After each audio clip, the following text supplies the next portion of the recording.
Hello, আমি nutritionist Shreya. Welcome to my channel. Hello বন্ধুরা, কেমন আছেন সবাই? আশা করি সবাই ভালো আছেন।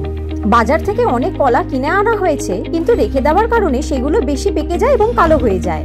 আর বেশিরভাগ সময়ই আমরা এগুলো আইদার ফেলে দিই কিংবা ডুবো তেলে কলার বড়া ভাজি। আমাদের সবার বাড়িতেই এমন ঘটনা ঘটে, তাই না? কিন্তু জানেন কি, এই অতিরিক্ত পাকা কলার মধ্যে লুকিয়ে আছে দারুণ কিছু স্বাস্থ্য উপকারিতা। আজকের ভিডিওতে আমি আপনাদেরকে জানাবো এই কলার অবিশ্বাস্য কিছু গুণের কথা, আর তার সাথে বলবো কিভাবে এই পাকা কলা দিয়ে ঝটপট বানিয়ে ফেলতে পারেন একটি হেলদি এবং টেস্টি স্মুদি, যেটা একদম perfect recipe for weight loss.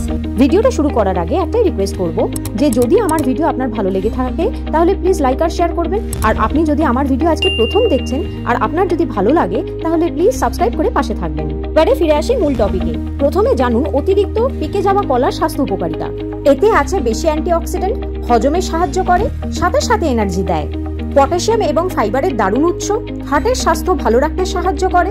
প্রচুর অ্যান্টিঅক্সিডেন্ট থাকার ফলে শরীরের ফ্রি র্যাডিক্যালস বা ক্ষতিকর কণা দূর করতেও সাহায্য করে। তাই এবার থেকে পাকা কলা দেখলে ফেলবেন না, বরং আপনার স্বাস্থ্যকে আরো এক ধাপ এগিয়ে নিয়ে যান।